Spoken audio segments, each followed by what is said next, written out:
Hi everybody, my name is Benavidez for those of you who don't know me, and we are here to talk to you about the golf swing.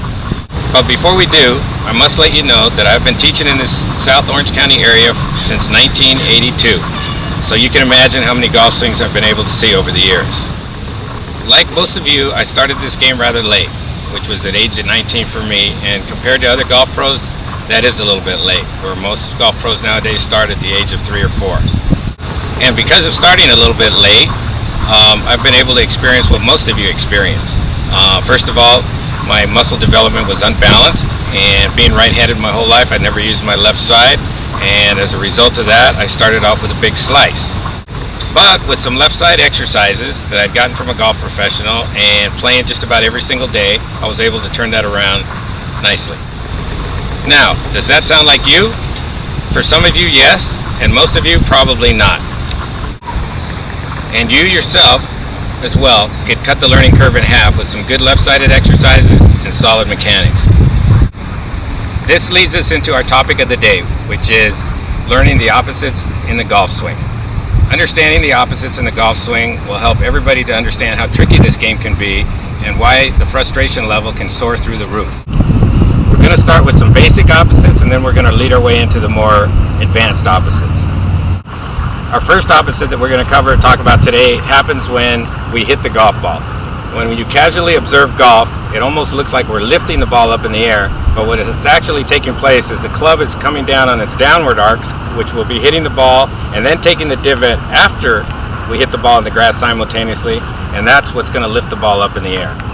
If the reverse happens and we try to scoop the ball up in the air, then we're going to get that ground shot that will never come up in the air. Second opposite today can be found in the grip. Most of you know what the death grip is, which is holding the club a little bit too tight.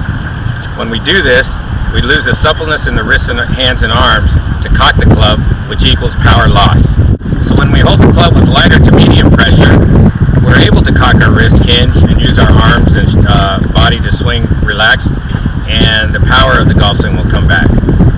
Our third opposite for today happens when we get our basic alignment. When we try to hit the ball to the left, what happens, what most golf pros do, is that they aim to the right with a closed club face and everything else in the proper position, which will start the ball off to the right and either draw the ball or hook it to the left. To hit the ball to the right, you aim to the left, and this is where the majority of golfers spend their time. Since the average score is between 90 and 100, that makes sense, since most golfers are slicing the ball which is coming over the top.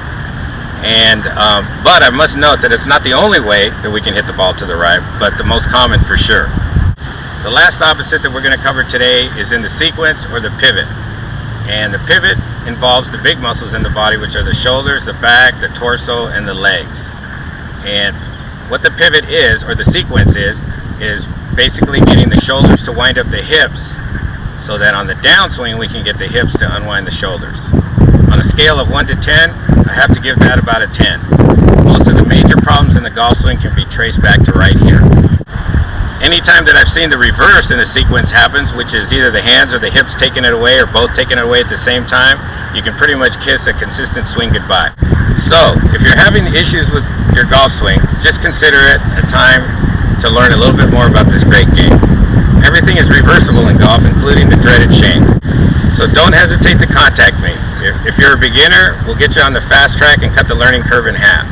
For those of you that might be struggling a little bit, we'll be able to untangle those kinks that are preventing you from reaching your potential. Thank you for your time, and if you want to improve your game, call me.